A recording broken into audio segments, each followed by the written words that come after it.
नमस्कार, भारत दर्शन with Ashok YouTube channel पर आपका स्वागत है। आज हम लोग आए हैं लाल बाग के राजा ट्रस्ट का जो यहाँ पर दरबार लगा हुआ है और बागेश्वर बाबा यहाँ पर आए हुए हैं। आलम यह है कि हम लोगों को मीडिया के पास इशू किए गए हैं, लेकिन यहाँ दिल्ली पुलिस के कर्मचारी जो है और दिल्ली पुलिस के जो ऑफिसर्स हैं वो मीडिया वालों को ही नहीं अंदर जाने दे रहे हैं। अगर यही करना था तो हम लोगों को यहाँ पास दे करके आखिर बुलाया क्यों गया था? 2 दिन से हम लोग लगातार यहाँ पर रिकॉर्डिंग कर रहे हैं और कवर कर रहे हैं और मीडिया की, दिल्ली पुलिस की और आरएएफ की तारीफ कर रहे हैं, लेकिन आज आलम यह है कि हम लोगों को अंदर तक नहीं जाने दिया जा रहा। भीड़ का आलम तो यह है कि बहुत जबरदस्त भीड़ है, दिल्ली पुलिस बहुत अच्छे से कोऑर्डिनेट कर रही है, लेकिन कम से कम मीडिया कर्मी अंदर नहीं जाएगा तो सही मायने में एक्चुअल रिपोर्ट जो है वो निकल करके कहाँ से आएगी? जो उनके सहयोगी आ रहे हैं उनको तो जाने दे रहे हैं, जो इधर उधर से लोग पास लेकर के आ रहे हैं उनको आने दे रहे हैं, लेकिन जो मीडिया कर्मी फ्रंट पर रह करके जो रिकॉर्डिंग करते हैं, जो कवर करते हैं इस पूरे प्रोग्राम को, उन लोगों को नहीं जाने दे रहे। और ये सेवादार के पास है और पास वालों को एंट्री नहीं दे रहे। और ये देखिए आप आलम, और इनके जो रिश्तेदार आए हैं उन लोगों को जाने दे रहे। आप कितनी देर से खड़े हैं भैया? 2-2.5 घंटे हो गए जी। 12 बजे से मैं खड़ा हुआ हूँ और 12 बजे से लगातार मैं कवर कर रहा हूँ। और आप देख सकते हैं ये आलम यह है कि ये ऑफिसर जो यहाँ पर खड़े हुए हैं, यहाँ मीडिया की एंट्री इस गेट से पूरे में चक्कर लगा करके हम लोग आ चुके हैं वापस, और उसके बावजूद नहीं अंदर जाने दे रहे। जो उनके चाहने वाले, उनके जानकार आ रहे हैं उन लोगों को अंदर एंट्री मिल जाती है, लेकिन बाकी लोगों को एंट्री नहीं मिलती है। ये आलम है। ये ऑफिसर्स खड़े हैं, ये कांस्टेबल है शायद दिल्ली पुलिस की, ये और ये आरएएफ के जो ऑफिसर्स खड़े हैं। और इतना बुरा आलम है कि हम 12 बजे से यहाँ आकर के कवर कर रहे हैं, लेकिन 12 बजे से हम लोगों को अंदर एंट्री नहीं करने दिया जा रहा। आखिर मीडिया की अहमियत क्या है? लोकतंत्र का चौथा स्तंभ कहा जाता है मीडिया को, लेकिन उसके बावजूद यहाँ मीडिया वालों को अंदर एंट्री नहीं करने देगा। भीड़ लगभग 10 लाख से ज्यादा की है और लोग जितने अंदर पंडाल के हैं उससे कहीं अधिक ज्यादा लोग बाहर खड़े हुए इंतजार कर रहे हैं अपनी बारी का। लेकिन मीडिया कर्मियों के लिए अलग से रो होती है, अलग से लाइन होती है, वहां से लोगों को नहीं जाने दे रही।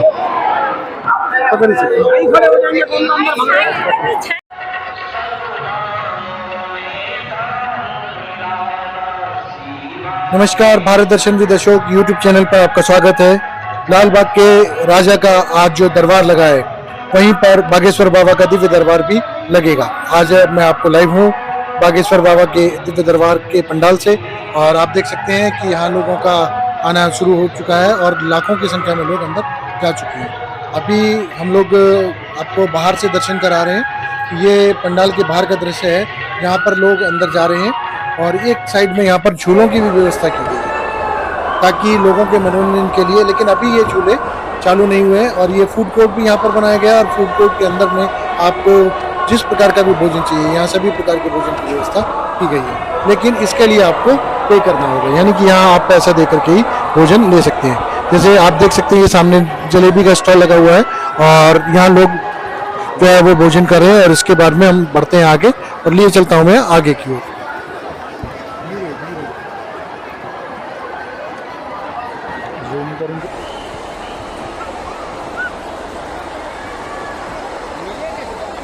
पंडाल के अंदर बागेश्वर बाबा के दिव्य दरबार लगने का भक्त बेसब्री से इंतजार कर रहे हैं और देख रहे हैं यहाँ कितना विशाल और भव्य पंडाल बना हुआ है।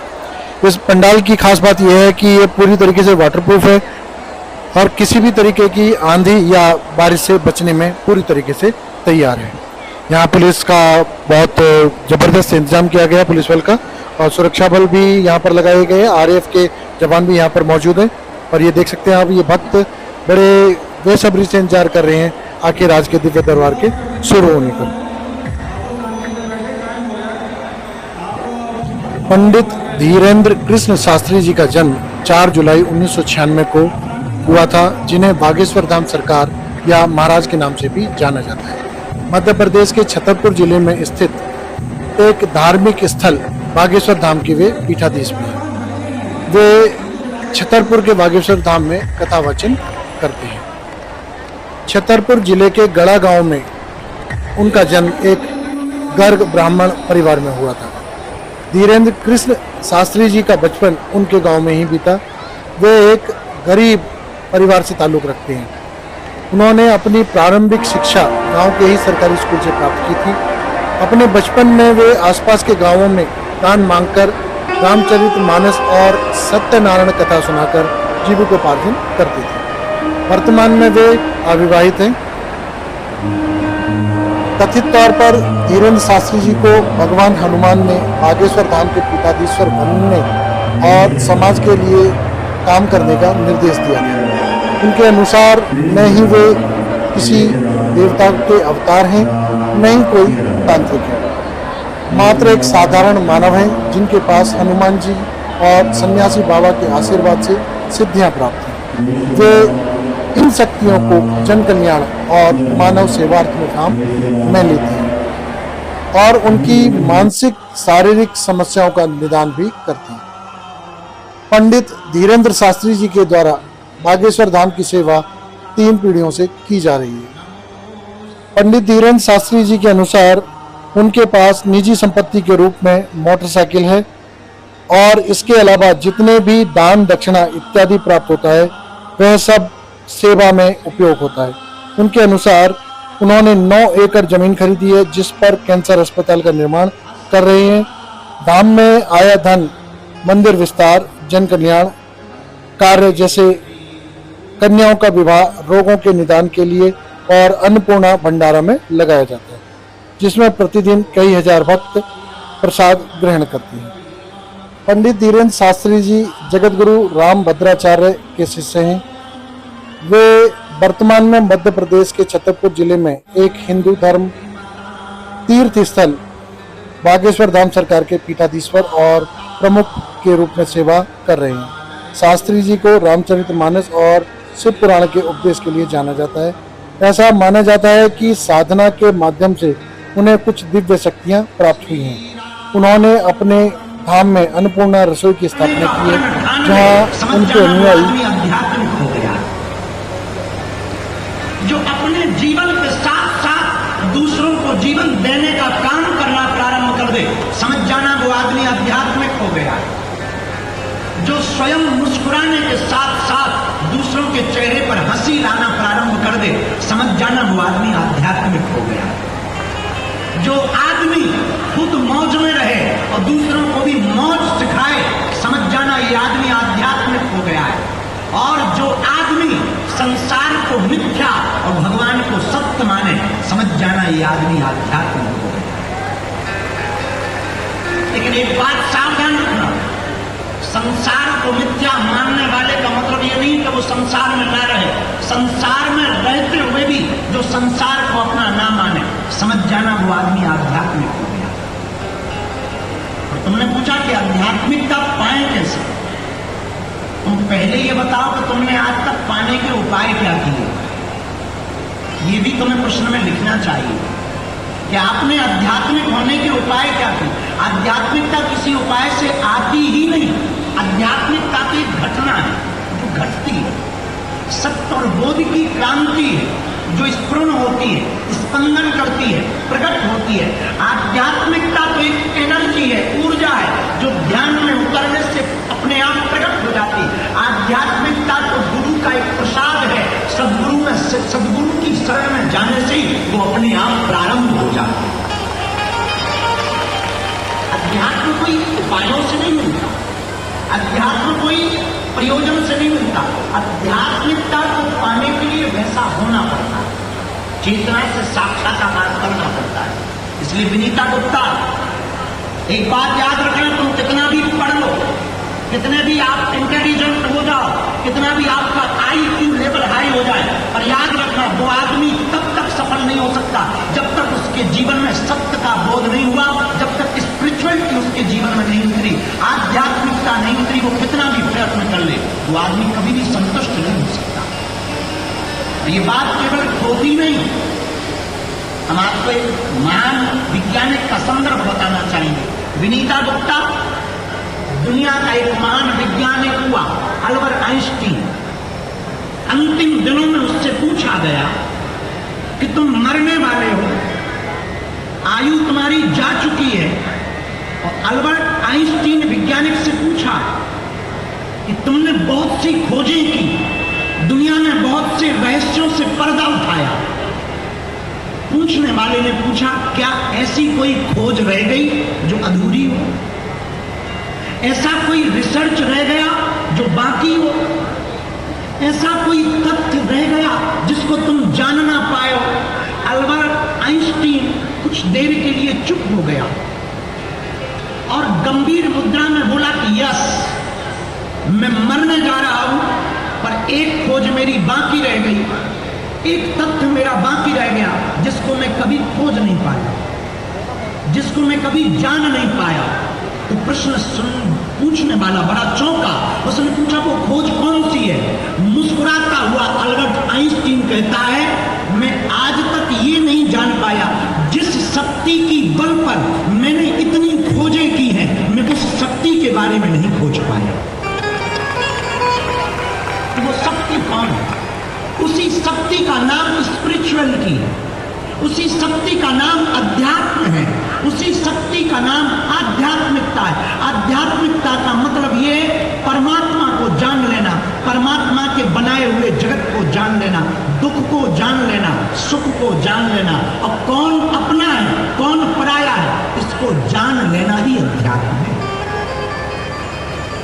और आपने प्रश्न में डाला कि हम अध्यात्म कैसे हों, आध्यात्मिक कैसे हों? विनीता, आध्यात्मिक होने के लिए पहले तुम उनके हो तो जिनसे अध्यात्म प्रकट हुआ।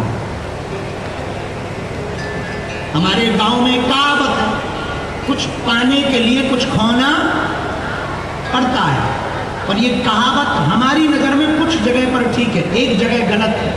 कुछ पाने के लिए तो कुछ खोना पड़ता है, और भगवान को पाने के लिए कुछ खोना नहीं पड़ता, उनका होना पड़ता है। अगर आप भगवान के हो जाएंगे तो आप उनको पा जाएंगे, क्योंकि नदी की गहराई का पता आप किनारे खड़े होकर के नहीं लगा सकते, नदी में तुम्हें उतरना पड़ेगा, तब तुम नदी की गहराई का पता लगा पाओगे। उसी प्रकार परमात्मा और परमात्मा की शक्ति को जानने के लिए तुम्हें आध्यात्मिकता में उतरना पड़ेगा। और अध्यात्म का मतलब है न नास्तिक होना न आस्तिक होना, मेरी नजर में वास्तविक होना ही आध्यात्मिकता है।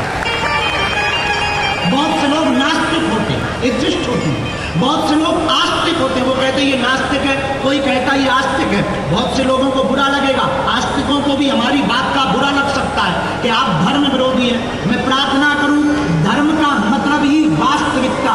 इसलिए भारत के लोगों, ना तुम नास्तिक बनो ना तुम आस्तिक बनो, दिल्ली के लोगों तुम्हें जीने का मजा लेना है, तुम वास्तविक बनो। अगर तुम वास्तविक बनोगे तो हम ये वादे के साथ कह सकते, दावे के साथ कह सकते कि तुम शुद्ध आध्यात्मिक हो जाओ। आज का आदमी इसीलिए परेशान है क्योंकि वो जो है वो दिखना नहीं चाहता और जो नहीं है वो दिखना चाहता है। खर्चा सबसे ज्यादा किस बात का आदमी का? वो महंगे महंगे शौक है ही इसलिए दुनिया को दिखाने के। आपके ये बड़े बड़े मकान, आप एक कमरे में भी रह सकते, और ये बड़े मकान का सपना भी अपने अहंकार को पुष्ट करने का है। आप दुनिया को दिखाना चाहते कि देख मेरा मकान। महंगी गाड़ी लेने के पीछे भी कारण यही है, तुम दुनिया को दिखाना चाहते, देख मेरी।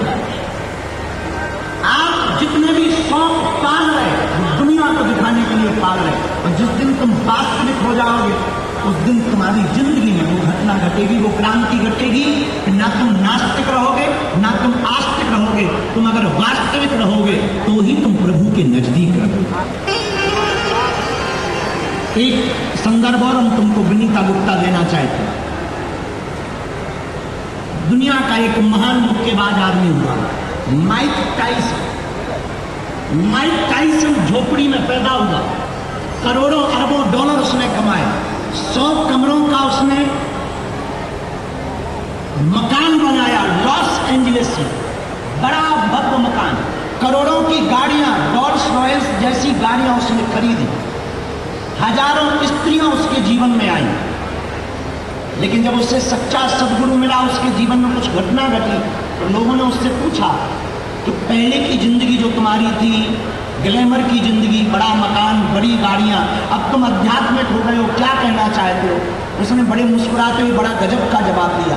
उसने कहा कि मैं उस समय ब्लैक होल में था, जितने मैं मकान बनाते जा रहा था उतनी कामनाएं बढ़ती जा रही थी कि एक और मकान होना चाहिए, जितनी मैं गाड़ियां खरीदता जा रहा था उतनी मेरी गाड़ियों की चाह और बढ़ती जा रही थी। रोल्स रॉयल खरीदने के बाद मुझे मन में आया कि मुझे पोर्श अल्टा जैसी गाड़ियों को खरीदना चाहिए। वो कहता है कि मैं हजारों स्त्रियों के साथ रहा, फिर भी मेरी ललक, मेरी कामनाएं बढ़ती जा रही थी। उसने कहा कि जिस दिन मैंने त्याग कर दिया, मुझे घृणा हो गई, उस दिन मुझे एक बात समझ में आई कि जिंदगी में खुश रहने के लिए $1,00,000 नहीं, $1,000 काफी है। $1,000 काफी। इसलिए उससे पूछा कि अब तुमने बदलाव क्या किया, तो तुम बदल कैसे गए? उसने भी वही उत्तर दिया जो हमारा है। उसने कहा हम जो थे वैसे ही जीने लगे, हम प्रसन्न हो गए। तो दिल्ली के पागलों, आज का सूत्र तुम नोट करो। विनीता गुप्ता, तुमने पूछा कि आध्यात्मिक कैसे हो सकते हैं, तो तुम सूत्र नोट करो। ना तुम नास्तिक बनो ना तुम आस्तिक बनो, मेरी बात मानो, तुम वास्तविक बनो। तुम जैसे हो वैसे जियो, तुम्हारा जो स्वभाव है उस स्वभाव में रहो। हाँ, याद रखना, ऐसा स्वभाव बनाओ कि किसी का दिल न हो, किसी को बुरा ना लगे। इसका मतलब ये नहीं कि किसी को बुरा ना लगे पर तुम्हें बुरा लगे। ऐसे बनो सम अवस्था। दुख आवे तो बहुत घबराओ, प्रभु को धन्यवाद। सुख आवे तो ज्यादा फूलो मत, भगवान को धन्यवाद। हर हाल में मस्त रहना सीखो, किसी भी परिस्थिति में मस्त रहो। चाहे दुनिया लुट जाए, अपनी मस्ती मत जाने दो। याद रखना, संपत्ति लुटेगी तो तुम टेंशन में रहोगे, तो तुम पागल घोषित हो जाओगे। संपत्ति लुटे और तुम मुस्कुरा कर अगर अटेंशन में रहोगे तो फिर से संपत्ति को पा जाओगे, फिर से सब कुछ खोया हुआ पा जाओगे।